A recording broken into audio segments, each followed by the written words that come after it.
Assalomu alaykum hurmatli do'stlar. Bugun bizni o'zimizni kichkina tajribalarimizni sizlar bilan o'rtoqlashmoqchimiz.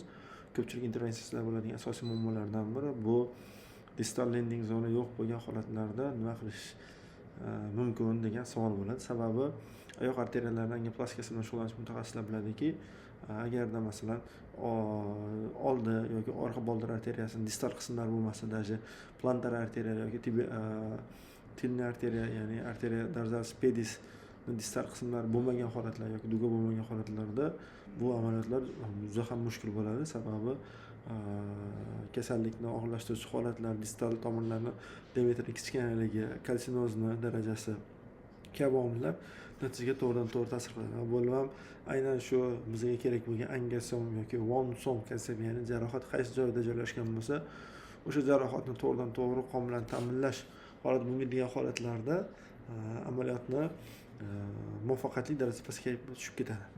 Bugungi kesimizda bemorning tomoq qismida joylashgan yarasini ko'rishingiz mumkin. Yara juda ham kichkina. Oldin bemorning old oyog'idan ikkinchi oyog'ining uch qismida bo'lgan.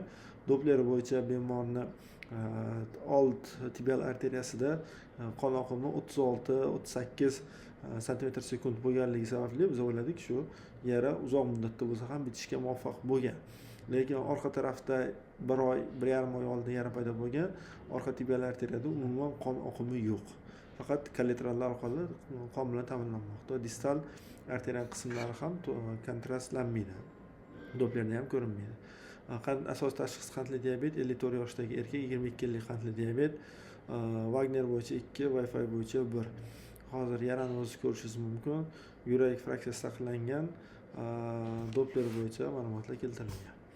Endi bemorni initial boshlang'ich angiosiga keladigan bo'lsak, e'tibor berasiz. Mana tibial arteriyadan keyin bitta e'tibor berish kerak bo'lgan narsalardan asosiy bittasi filmlarni sifatiga e'tibor berish kerak. Ya'ni ipsilateral proyeksiyada katta boldir suyagini ustiga kichik boldir suyagi o'rta qismida joylashgan bo'lishi kerak va bo'yoq modda jo'natganimizda ko'rishingiz mumkin. Qaytib kelamiz. Mana birinchi rasmda ko'radigan bo'lsangiz, bu yerda old boldir arteriyasi bir necha segmentdan okklyuziyaligini ko'rish mumkin. Boshlang'ich qismida o'rta qism paydo bo'ldi. Peritoneal stol bor va qolgan qismlari yo'q. Bu esa kollaterallar. Ikkinchi rasmda ko'rinadigan bo'lsa, keyingi etaj mana okklyuziya segmenti to'g'ridan-to'g'ri ulangan va past qismlarida yana siqilishlar borligini ko'rish mumkin. Lekin orqa tarafda hech narsa yo'q. Topuqqa keladigan bo'lsak, topuqda tilniy arteriya dorsalis pedis bor, duga qismi bor, lekin lateral plantarniy arteriya hech qanaqa qismlari yo'q. Mana shu qismda ozgincha yaxshilab e'tibor bersangiz, tomirni plantar arteriyaning qismi ko'rinadi xolos. Keyin amaliyot rejasi. Bu yerda asosan bizni ishchi simimiz Command 14 parametrlardan foydalanish va kerak bo'lganda kran texnika uchun pilot 200-300 cm-likdan foydalanish reja qilganmiz.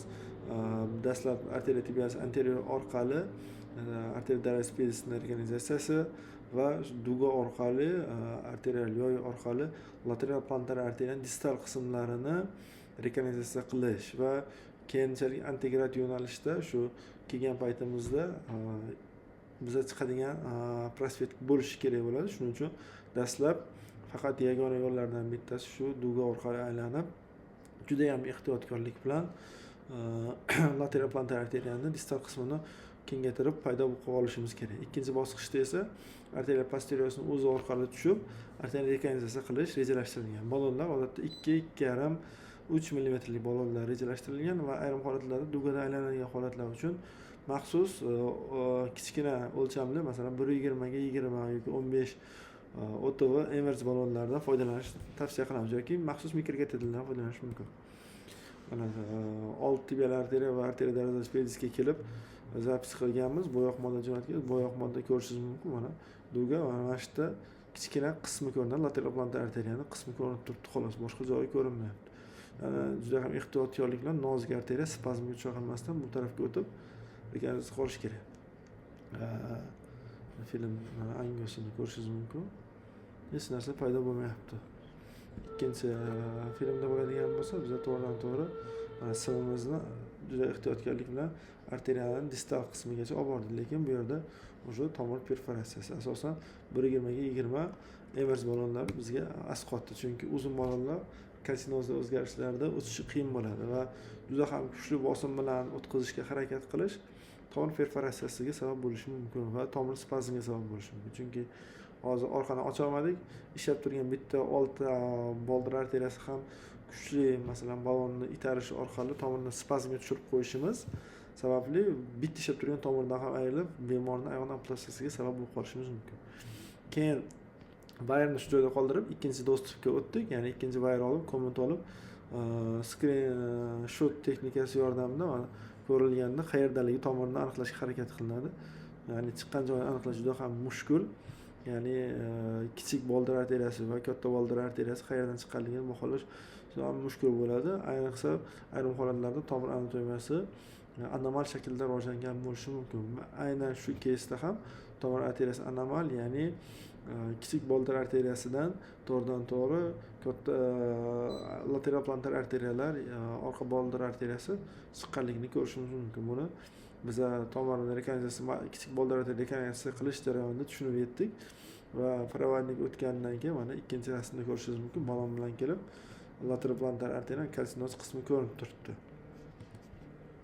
Tak, keyingi slaydimizda endi bu yerda reentry keltirilgan, ya'ni vayramiz mana retrogradiy yo'nalishga kelgan vayramiz tomirning tashqarisida tomir ichki qismiga uchrashishi mumkin bo'lgan qismiga yaqinlatib qo'yib, old tarafdan yangi bir dastlab pilot 200 lik, undan keyin esa iloji bo'lmagandan keyin komut vayri orqali rekonstruksiya qilib reentry qilishga harakat qilyapmiz. Hozir subintimalniy prostrosida joylashgan, juda ham ehtiyotkorlik bilan, chunki aynan shu segment juda ham xavfli hisoblanadi, yorilib ketishi mumkin, tomir ichkarisiga o'tib oladi.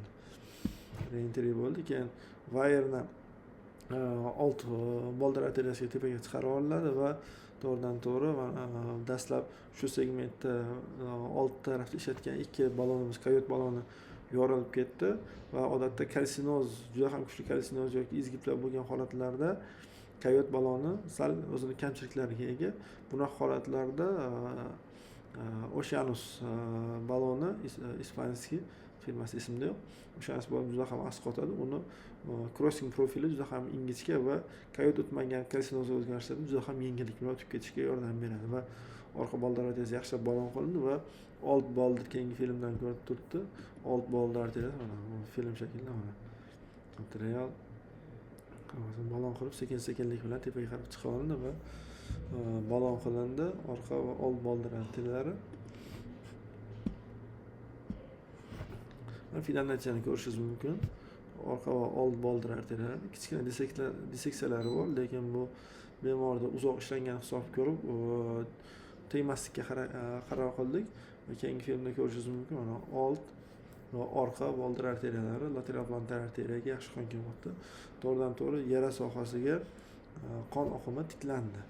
Bu bizning angasom va Vonson konsepsiya bo'yicha eng zarur ishlarimizdan bittasi hisoblanadi. Bu keysdan olinadigan xulosalar, amaliyotni boshlanishdan oldin reja aniq bo'lishi kerak, ya'ni nima qilishimizni bilishimiz kerak. Hozir angiografiyani ko'rdik, lateral plantar arteriya umuman yo'q, orqa boldir arteriya umuman yo'q. Buni holatlarda distal landing zonani shakllantirib olish juda ham muhim. Aks holatda masalan tomirning ichidan kelamizmi, subintimal kelamizmi, chiqadigan joyi duga qismida bo'ladigan bo'lsa, bu sohagacha yetib kelish juda ham mushkul bo'ladi va amaliyotning fail darajasi juda ham oshib ketadi. Shuning uchun biz amaliyotning natijasini yaxshilash maqsadida dastlab distal landing zonani shakllantiramiz. Tomir anatomiyasiga e'tibor berish kerak. Kalsinoz yordam beradi aksariyat holatlarda, lekin ayrim holatlarda kalsinoz yordamini aniqlash imkoniyati bo'lmaydi. Aynan shu keysimizda bizda Kim klassifikatsiyasi bo'yicha 3-A tipligi tomirni ichkari kirib ballon orqali rekonstruksiya qilingandan keyingina tushunildi va shunday xulosa olib to'g'ridan-to'g'ri kichik boldir arteriyasidan orqa boldir arteriyasi qismini aniqlab rekonstruksiya qilindi. Koronar CT texnikalari va devicelari bilan yaxshi tanish bo'lish bizga aksariyat holatlarda juda ham foydali bo'ladi. Masalan, kart, reverse card texnikalari juda ham ko'p ishlatamiz. Masalan, bu holatdan deyarli reverse card texnikasidan foydalandik. Balon qilib, ikkinchi tarafdan balon qilib, antigrad wire orqali ichkari qarab kirib ketadi. Ayrim holatlarda teskarisi, ya'ni retrograd wire orqali antigradga o'tishga to'g'ri keladi. Ya'ni to'xtamaslik kerak. Har xil wirelardan foydalanish, CTO wirelardan foydalanish amaliyot muvaffaqiyatliligini oshirishi mumkin. E'tiboringiz uchun rahmat. Savollar bo'lsa kommentariyada yozib qoldirsangiz yoki dargi orqali murojaat qilishingiz mumkin.